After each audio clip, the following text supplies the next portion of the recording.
Ukrainian President Vladimir Zelensky speaking to the U.S. Congress this morning, calling for a no-fly zone, which lawmakers have already said is a non-starter for the U.S. Well, joining us right now, a member of the Ukrainian parliament, Rudik, and also leader of the Golos party. Kira, thanks for joining us. We appreciate it. Thank you so much for having me. You have been documenting the invasion for the world to see on your social media profile, and I was just checking it out. First, tell me what's happening in Kyiv, and tell us how you're doing right now. So tonight we started with the longest 35-hour curfew that was implemented because we are expecting Russian forces to try to get into the city. Yesterday was the heaviest shelling of the city that we experienced since the day one of the war, and there were 4 buildings destroyed and 1 subway station, the top of the subway station, destroyed. So we don't see Russians trying to get in right now, but we also expect that the night will be complicated. This is why the city is preparing for all the variants of what could happen next. The first one is that Russians will attack on the land, and we are ready to that. Second is that they will try to close the entrances and exits, and we are ready for a siege. We have been preparing for a long time. But the third variant is that they will be continuing bombarding.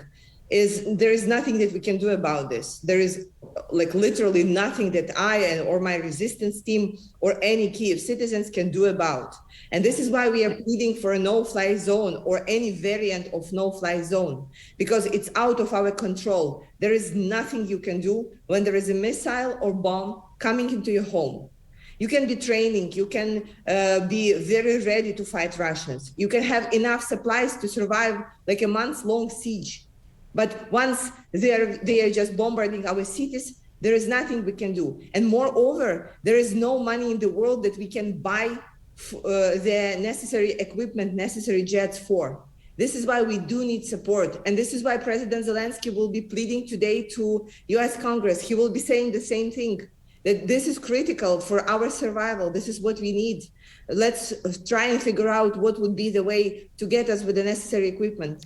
Yeah, I also I read that you are armed and ready to battle. In fact, just a few days ago, you posted this tweet we want to show right here. You wrote, after 16 days of training, I still feel awkward doing this. Hashtag stop war in Ukraine. Hashtag Ukrainians will resist.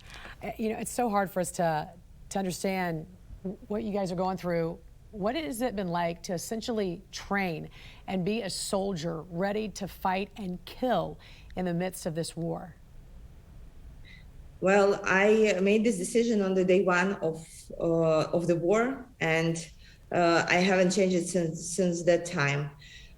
We don't have any other country to live in. We don't have any other cities to live in. I don't have any other home. And I am a representative of Ukrainian people that I vowed to protect, as well as Ukrainian as a country. So there is no way for me or any other Ukrainian than to fight for what we believe in, to fight for what is ours, to fight for our motherland. And this is what we are doing. And sometimes it's getting very weird for me to hold the gun or to be training. And I'm asking myself, is it even real what is happening? And then I hear the things about Mariupol, where a child died of dehydration. In 21st century, in the country, in the center of Europe, children are dying of dehydration. And then I feel a rage that is driving me forward. And then I feel a rage that I don't want this to happen for any other second. But this is still happening. The war is still happening. It came to my country, and there is no other way than pushing it back for it to be over, for it to be finished. And this is why everything that we need to do is to make sure that it ends soon and that we win this war. I wanted to ask you about that because President Zelensky has urged Russian soldiers to surrender. He's essentially giving them a choice, that life offering mercy to the very people who are invading your country. I wanted to get your take on that. What did you make of that? And have you heard of reports of Russian soldiers actually surrendering when confronted with the Ukrainian military? So Russian forces have been surrendering here and there again since the day one. They were not very motivated, and they were said that they will come here to Ukraine as liberators, that they will come and they will be giving food, supplies, and that Ukrainian women will be throwing themselves at them. And this obviously didn't happen because we fight them and we throw Molotov cocktails at them, and they felt very much confused, and some of them really did surrender. But again, that doesn't account the bombs that are coming into our cities. So if Russian soldiers surrender, we still would need to fight Putin back so he cannot continue doing what he is doing. Yeah, and you're a member of parliament there. So what have you heard about the talks between Zelensky and Putin? We know both leaders say they're going to fight to the end. I do not believe in peaceful negotiation with Putin. And let me tell you why. The city of Mariupol, where 400,000 citizens have been under the siege for for 14 days right now, they are without water, without food, and without medical aid, and have been constantly bombarded by Putin's air force. So for 5 consequent days, he would say that he's letting the humanitarian convoy out. And every single time, women and children hiding under their behind their mummies' backs, every time they are getting on the buses and trying to get out of the city, the Russian forces would start firing at them, firing guns at them. And every single time, people are getting in and they are returned back to the hell that they are living in. And this happened because Putin promised this. He gave us his word and he never kept it for 5 consecutive days. So you know what happened yesterday? The first 200 cars were able to get out of Mariupol. But it happened not because Putin promised and kept his promise, but because Ukrainian army was able to take the piece of the road where they were able to get out. So this tells you of how to make peace with Putin, how to make negotiations with Putin. He will not keep his word because he is interested to have this war, because he solves so many political issues for himself. He is crazy dictator and he is a war criminal. But there is no way that could be peaceful negotiations that will conclude. And I have another question. So what if we do the peaceful negotiation and then we have peace with him and then he breaks it, then what?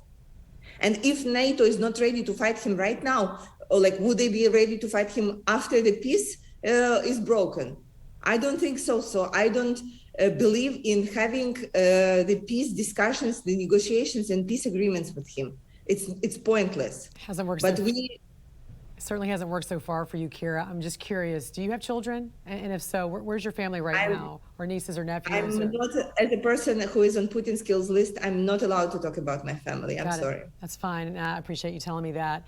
What do you want to see from members of our Congress following Zelensky's speech? Specifically, what are you looking for the U.S. to do in the coming days?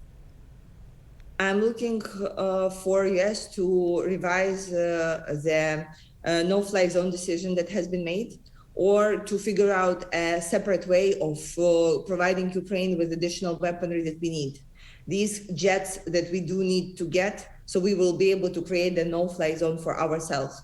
This is a critical piece that is missing from our defense and our defense strategy as a country. So we are looking forward for first of all, additional aid that President Biden already announced, and we are grateful for that from the bottom of our hearts, because we know that we will have to rebuild the country afterwards. But we are also looking for the means for us to change the situation right now. Get us the no-fly zone, call it differently, but this is what we need to get. Kira Rudik, appreciate you joining us this morning from Kyiv there. God bless you guys. And we're just thinking about you guys, and hope we can chat again soon. Thanks for joining us. Thank you so much, and glory to Ukraine. We'll be right back.